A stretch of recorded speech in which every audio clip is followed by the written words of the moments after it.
my peoples, what's up? My name is Jason and I'm from the Shelf Stories YouTube channel, and I'm here in the Dice Tower today to review the Umbrella Academy game. This one was not designed by Gerard Way and Gabriel Ba, even though their names are on the front of the box. They're actually the creators of the comic, The Umbrella Academy, from Dark Horse Comics. The designer is Scott Dean, and it was published by Studio Games. The comic depicts, think like a superhero team like the X-Men, mutants, powers and everything, but far more dysfunctional. That's kind of the draw of the comic. And also the Netflix show, which just finished its second season at the end of last year. So the game itself is a 1 to 6 player cooperative game. You're going to be playing those characters. You're going to be playing cards and trying to battle against a series of foes, culminating in an epic clash at the end. So I am a huge sucker for geeky IP games. I love lore. I love comics. I've read the comics. I'm familiar with the show. And so I was super excited. I backed this project. And, I really wanted to get it to the table and see if it could deliver that IP punch that I love so much as a thematic gamer. Let me go ahead and show you how it plays. So without further ado, let's go to the videotape. All right, so I have here a game fully laid out of the Umbrella Academy card game. I have a 2-player game laid out here. So I'm going to run through the rules, and you would think that it would come from this rulebook that came with my Kickstarter edition of the game, and I believe the same rulebook is available in some of the retail copies, but you can go ahead and chuck this thing. Since the game was printed on Kickstarter, it's a living game, and they had a lot of feedback about how this game works, and so they released a whole new, almost a 2.0 set of rules that you can get it on BGG. I'm actually going to show you those updated rules. They make the game much better. It is unfortunate that only Kickstarter backers were informed via message that there are new rules, but that's why I wanted to make sure that I told you that these paper rules are no good, and go ahead and check out BGG for a PDF of the updated rules. All right, so then first thing I'm going to show you is the player characters, and it's kind of part of the draw of the game. I have a 2-player game, as I said. Here are the Rumor and Space Boy. And if you know the comic or the show, then you know exactly why I paired those two together. Oh, yeah. There are also different characters that are available. You have the Kraken and Vanya and Seance. And I really did want to feature the art of this game. I believe that the art comes panel for panel from scenes in the comic book. I can't really say that for sure. However, it is definitely, this is what the comic book looks like. I believe it's the same artist responsible for both. Okay, so your character is not that complicated. It has a life tracker over here. So then every single character has the same life tracker, and then you're going to be going up and down. And clearly, if you get to death, you are eliminated. The rest of the team can keep on playing, but your particular character, if you die, you're going to be out of the game. All right, so let me go ahead and focus a little bit more on the board. There we go. Let's go ahead and show you some of the action up here. This is the villain deck. So in the updated rules, you actually tune this depending on the player count. It's one of the things they fixed with the updated rules. It's a little bit better player count balance. So the actual flavor doesn't matter at all. Who cares if you're beating the Scientific Man or the Murder Magician? They're cool villains and everything, very comic booky, but for the most part, you're going to consult this number and these number of cards. That determines how many villain attacks you have to deal with. They don't all fit on the board. I'm just kind of focusing here for clarity, but I have 7 cards laid out over here. For different player counts, you have lots of different options. You can go up to 8, 9, 10, down to 6, but you get the idea. Beginning of every round, you are going to pull from the Dysfunctional Family deck. This is a dysfunctional family. If you know anything about both the show and the comic book, it comes through. In fact, it's almost like the villains are almost incidental in the Umbrella Academy. Most of the actual conflict occurs between the siblings. So then you're going to have a global rule that will be enforced every turn. So a card like add 1 extra villain attack card to the lineup. That's not so bad. There are other ones. Choose a player to lose a life. That's not too bad. Keep on going. No special powers can be played this turn. Ugh. So as you can see, it adds a little bit of swinginess, some luck. Some of them are better, some of them are not so bad. Nothing good, though, comes out of the dysfunction deck. So let's say I'm playing with the Apathy turn. Actually, you know what? Get out of here, Apathy. We're going to go with the original one that I pulled. Okay, add the extra villain card. So go ahead and add that over there, off camera. All right, so the players are going to go one at a time. And then, so let's say, actually, let me go ahead and go with Space Boy first. He is mighty and taking the lead. Going to consult this deck and going to compare it to the number of attack on the attack card. Think of this as a defense value. So 8 defense. I have to overcome that, and I will launch. Sure, look at that. I have 9 attack. Boom, the end of the round. I've defeated this card, and then I'm going to move on with my day. The rumor is up. Unfortunately, this is probably the biggest attack that you're going to see, at least among the basic decks. She did not end up with a very good draw, so she has some options. These are multi-use cards. So let's say that a little bit progressed in the game and I wanted to heal. I would be able to play this card and then immediately discard it, and I'll be able to heal too. So unfortunately, that card is going to stick around and I have to deal with it later, but at least I've healed some. Now I'm back to Space Boy. Going to go on this card, and I see that I can tie it. Actually, you know what? I'll use this one just to articulate. So then I can do that, and what I would do here is I would basically cover it. That indicates that this card is blocked. I'll be able to discard it at the end of the round. However, I will take half damage. So 2 minus 1 is 1. Someone will take a damage. If I wanted to, instead of the attack, I could use it for its effect. There's Mom. Check out Mom.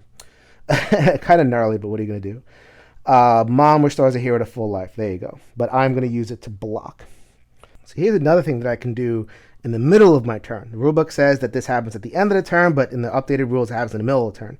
Every character has a special power. So let's say I wanted to play a card, and I played this attack over here. Normally, I would tie. But then Space Boy says, double the hit on any card. I am now doing 16 damage, and this would obliterate this card. Unfortunately, though, using my power in this way would cost me 1 health. So save those, or make sure you have the ability to heal when you use your power. All right, so I'm going to fast forward to the end of the round a bit. Let's say that I had dealt with a number of the cards, but I was left with these cards right here, unchallenged. It would do 3 damage, and not only that, I would take these cards and I would put them under the final battle. These cards will reappear at the final round of the game. So what does the final round of the game look like? Again, do not consult the basic rules. It looks a lot different. Before, you would have to face all of these enemies, however many there were in the deck, and you see how much bigger the attack is, how much the damage is. You'd have to face all these. I think there were a bunch of complaints about that, so what ends up happening is that you shuffle this, and you pick out one kind of character to pick, and you would lay that out on the beginning, and then whatever cards survived however many rounds, so you could actually determine how hard or easy the end boss is. So like if you let a lot of cards go, so in this case I had a lot of cards go, so then you would just lay those out, and you would have 1 round to deal with that. If you survive, then you win the game. If all of your characters die, then you lose. So that was the Umbrella Academy at the table. Before I even get into my normal breakdown, I got something to say about this. This was a successful Kickstarter. You look at the Kickstarter page, funded in the first 10 minutes and everything. This rule book teaches you 65-70% of the game.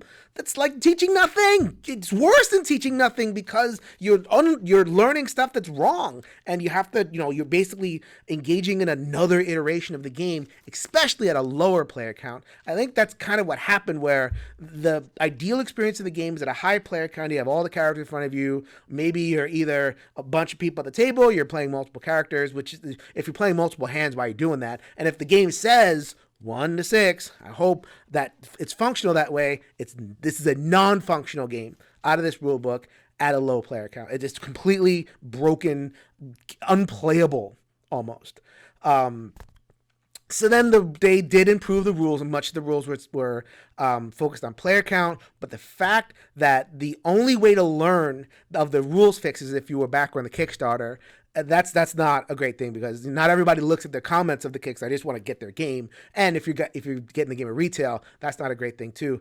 I don't care what you got to do, get the word out, repackage, get another rule supplement, something. In order to highlight that issue. So that's not a great start right from Jump Street.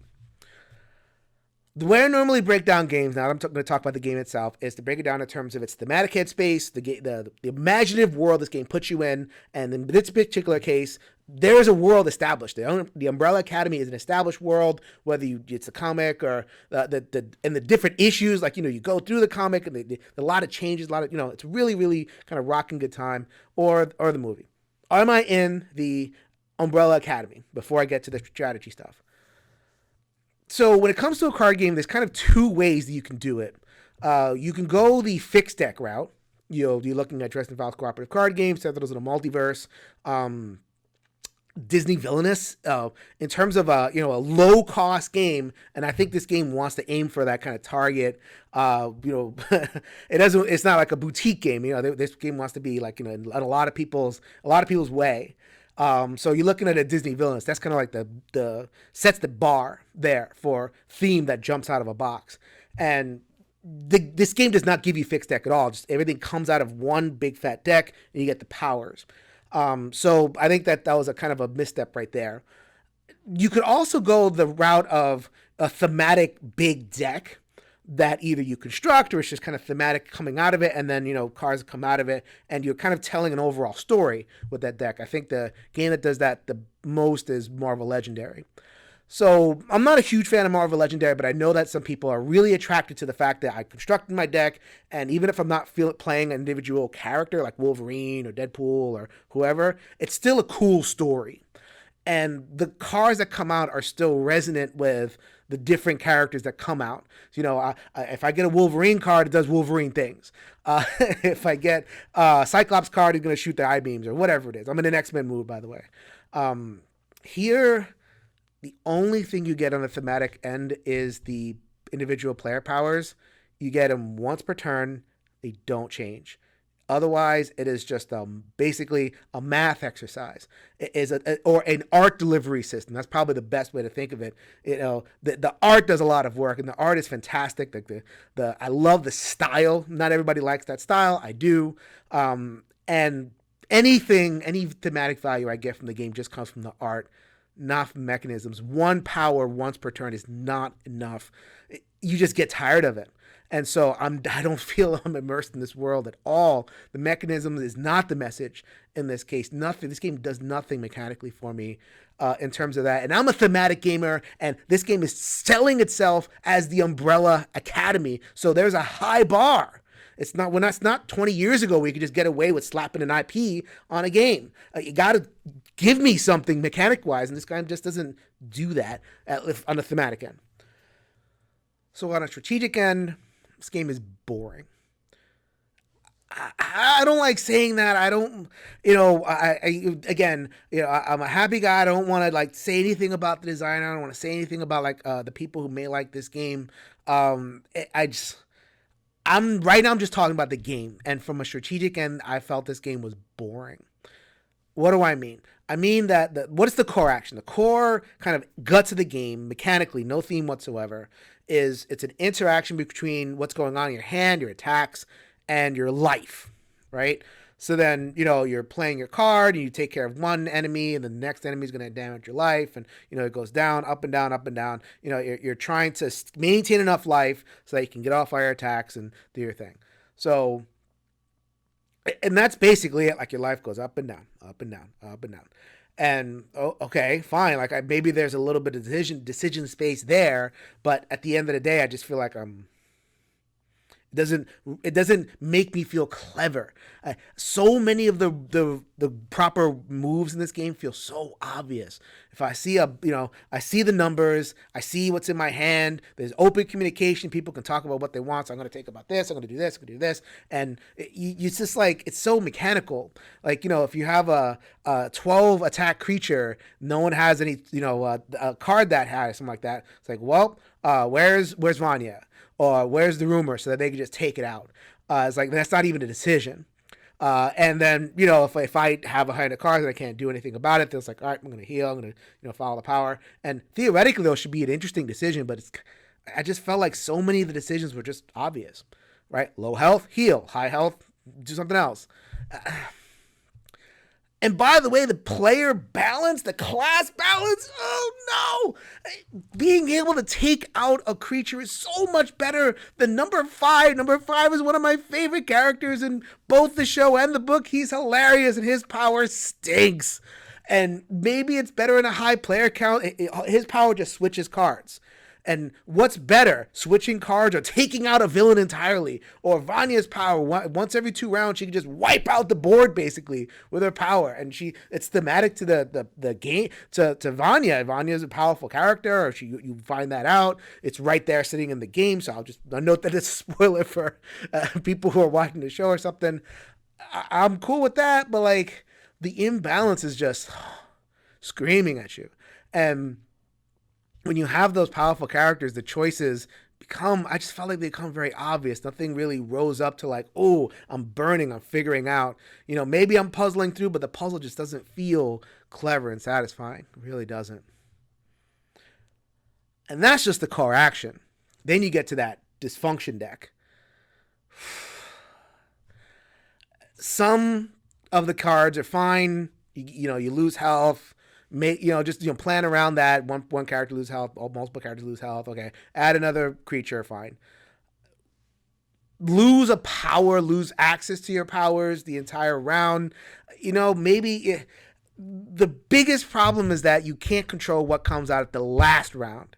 That last round, it acts like any other round. So it could come out as a card that says nothing, or it could come out as a card that just shuts your game down entirely. Or, you're struggling, everybody's kind of at low health, and you get something that says, okay, everybody loses their health. That swingy circumstance is just terrifyingly bad and frustrating, because all I have to do is say, okay, I'm just going to discard that card, pretend that the card didn't exist. Here comes the next card. It is nothing. Nothing. So the environment, it wasn't satisfying. The villains, I might have to give a little bit of a pass, because in the comic book, the villains are kind of silly, and I didn't really take this that seriously. But at the end of the day, even the villains, they don't do anything. They're just numbers. They're just numbers. And the characters, I've talked about that before, they don't pop either from either end, left or right, strategic or thematic. I just feel this game is all around a giant miss for me. Low player count, player for the most part, high player count, maybe it's a little bit better, but not better enough. I'm going to have to... Okay. So when I first got the game and I read the rules and I got frustrated with the low player count, I'm like, 2 out of 10. This game is basically broken. 1 out of 10 is a kind of a harmful game. I don't think this game is harmful in any way, but it's a broken game. It doesn't work. New rules, it works better. I don't think it kind of rose to a level of actually fun for me, but it does work better. I was like, okay, let me do that. But then I remembered, it's the Umbrella Academy. I love the Umbrella Academy. I love the theme. You're trying to be a theme delivery system. We are, like I said before, we're past the days where you can just slap a theme or IP on something and hope it sells. Like you have to take care to deliver something out of your mechanisms. This game just doesn't. So even if it's better, I still got to stick with that grade. This game is going to get a 2 out of 10 for me. This game might be your fun, especially if you house rule it, or you are happy with the rules that has been adjusted. I sincerely hope that I've presented enough of my thoughts and the game itself to help you make an informed decision to see if this game is your fun. But for me, this game is a complete pass. If you want to know more about my content, please visit me at my channel, Shelf Stories. I love the Umbrella Academy. I might even do a feature on the comic and the TV show, comparing them and talking, geeking out about that. I've talked about many things book wise. I've talked about the Stormlight Archive. I've talked about the different IPs that I enjoy. So it's a gaming channel. I got gaming stuff, but I also have my geeky love of all this all this stuff in gaming and beyond on Shelf Stories. Please go ahead and give me a visit. I really appreciate it. So this is Jason reminding you, if you can change your mind, you can change the world. So until next time, later everybody.